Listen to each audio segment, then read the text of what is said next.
안녕하십니까. 2024년 1월 8일 월요일 이충재 인사이트 따라잡기 시작합니다. 이충재 인사이트 따라잡기에서 오늘 읽어드릴 사설의 제목은 김건희 리스크 제2부속실 설치론 못 막는다입니다. 대통령실에서 제2부속실 설치를 적극 검토 중이라고 합니다. 제2부속실 폐지는 윤 대통령의 대선 공약이었습니다. 당시는 김건희 여사의 허위 경력 의혹이 불거지던 때였습니다. 김건희 여사는 남편이 대통령이 되는 경우라도 아내의 역할에만 충실하겠다는 기자회견을 하면서 논란에 대해 사과하던 때였습니다. 그런데 김 여사가 조용히 내조를 하겠다던 그때의 약속과는 달리 지난 1년 6개월 동안 매우 활발히 활동하여 꾸준히 논란의 중심에 서게 되자 제2부속실을 설치하여 리스크를 줄여보자는 검토가 있었다고 합니다. 현재 추진 중인 제2부속실 설치는 김건희 특검법 거부권 행사에 따라 국민 여론이 악화되자 이를 무마해보려는 의도라고 볼 수 있습니다. 그러나 일부에서는 제2부속실이 오히려 김 여사의 행보에 날개를 달아주는 것 아니냐는 지적이 나옵니다. 제2부속실이 영부인을 견제하기보다 최순실 게이트 때처럼 국정농단의 통로로 이용될 수 있다는 것입니다. 어떤 제도든 어떤 장치든 그것을 이용하는 사람이 그 제도의 원래 취지나 목적에 잘 따르지 않고 빈틈을 찾아 악용하는 사례들이 있는데 이런 경우까지 막아내기는 참으로 어렵습니다. 어떤 조직에도 도움이 안 되는 사람들인 거죠. 그런 사람 막으려고 결국 2중 3중의 장치를 하느라 공권력을 낭비하며 헛된 돈과 시간과 인력을 쓰게 됩니다. 앞으로 논란이 될 만한 일이 일어나지 않도록 2중 3중 특별감찰관도 임명하고 이미 지나갔던 과거의 의혹은 김건희 특검을 통하여 명명백백하게 밝혀지기를 기대합니다. 그럼 지금부터 이충재 주필님의 사설을 읽어보도록 하겠습니다. 김건희 리스크 제2부속실 설치론 못 막는다. 대통령실이 김건희 특검법 대응책으로 제2부속실 설치 의향을 밝혔지만 리스크를 막기는 역부족이란 지적이 나옵니다. 윤석열 대통령의 거부권 행사에 대한 부정적 여론을 희석시킬 수 있느냐는 논란은 차치하고더라도 제2부속실의 한계를 우려하는 시각이 적지 않습니다. 자칫 김 여사 활동 반경만 넓혀줄 가능성을 배제할 수 없다는 주장입니다. 전문가들은 대통령 배우자 등을 감찰하는 특별감찰관 임명이 병행되지 않으면 제2부속실 설치 효과가 낮아질 수밖에 없다고 말합니다. 제2부속실 악용의 대표적인 사례가 최순실 국정농단 사태입니다. 박근혜 전 대통령은 배우자가 없어 당연히 제2부속실은 없어질 것이라는 관측이 많았습니다. 하지만 박 전 대통령은 인수위 당시 소외된 계층을 살피는 민원창구로 활용하겠다는 명분으로 제2부속실을 존치시켰습니다. 그러나 약속과는 달리 제2부속실은 최 씨가 막후에서 국정을 개입하는 통로로 이용됐습니다. 박근혜 최순실 게이트 수사 과정에서 제2부속실이 최 씨의 전담 조직으로 기능한 사실이 생생히 드러났습니다. 이에 앞서 박정희 전 대통령의 부인 유경수 여사와 전두환 전 대통령의 부인 이순자 여사도 제2부속실 권력을 악용한 사례로 거론됩니다. 현재 정치권에서 제기되는 제2부속실 설치 주장은 김 여사에게 공적인 기능과 책임을 부여해 리스크를 줄이자는 취지입니다. 그러나 제2부속실 같은 제도적 장치가 대통령 부인을 견제하는 효과를 낳을 수는 있지만 동시에 위험성도 있다는 게 다수 전문가들의 견해입니다. 자신의 영역과 남편의 영역을 제대로 분간하지 않는 영부인이 출연하면 제2부속실이 오히려 날개를 달아주는 역기능이 발생할 가능성도 적지 않다는 이유에서입니다. 김 여사의 그간 행태를 보면 이런 우려는 기우로 보이지 않습니다. 김 여사는 당초 조용한 내조를 약속했지만 윤 대통령 취임 이후 광폭 행보로 잦은 잡음을 일으켰습니다.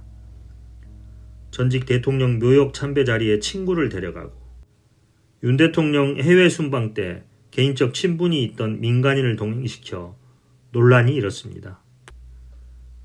리투아니아 순방지에서의 명품 쇼핑 논란에 이어 최근엔 명품백 수수 의혹도 불거졌습니다.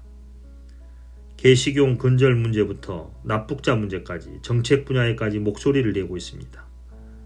제2부속실이 김 여사의 권력을 더 강화하는 수단으로 변질될 가능성이 있습니다.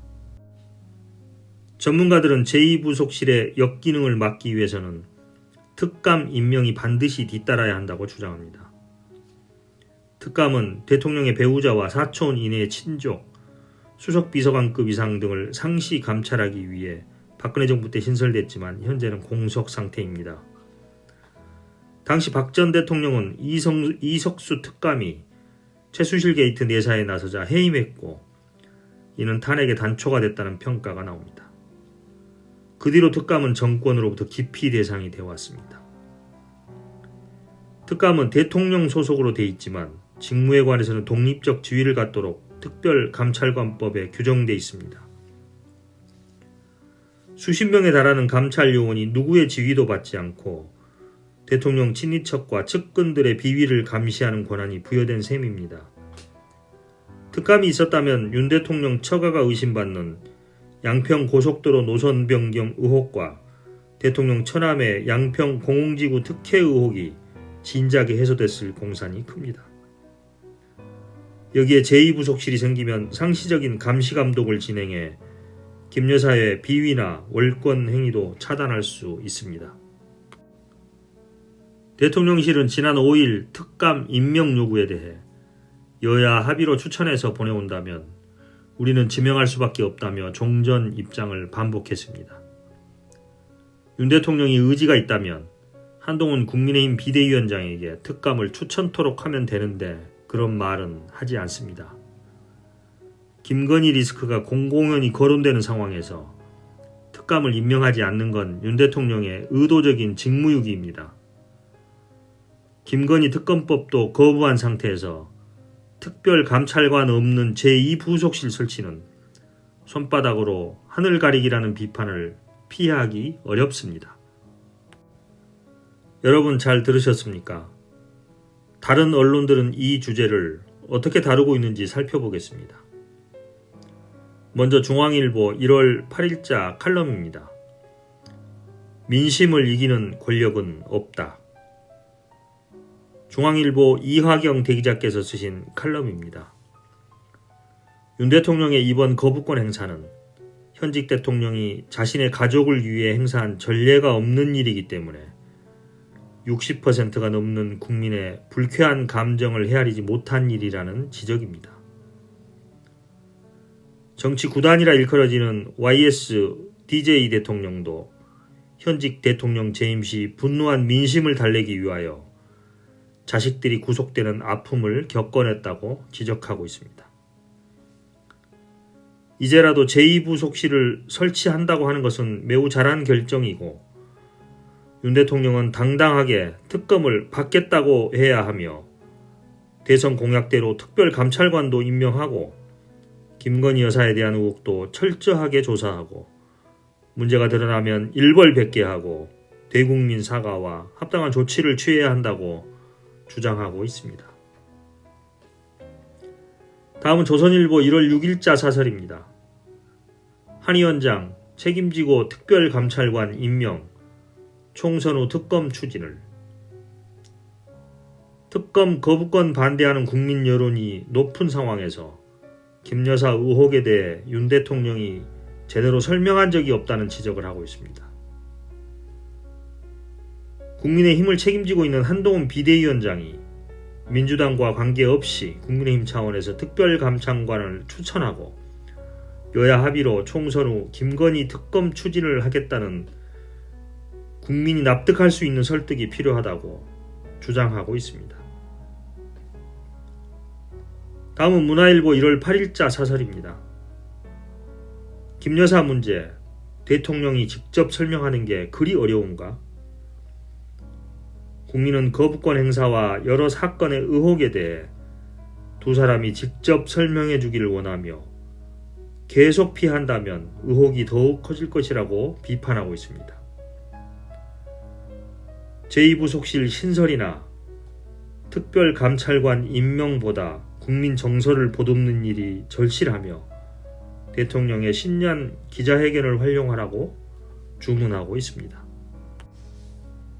오늘은 이렇게 주요 3개 언론사에 관련이 있는 기사를 살펴보았습니다. 그러면 오늘은 여기까지 하고 마치겠습니다. 오늘 읽어본 유튜브 영상이 도움이 되셨다면 구독과 좋아요, 알림 설정 부탁합니다. 오늘 또 함께 해주셔서 감사합니다. 안녕.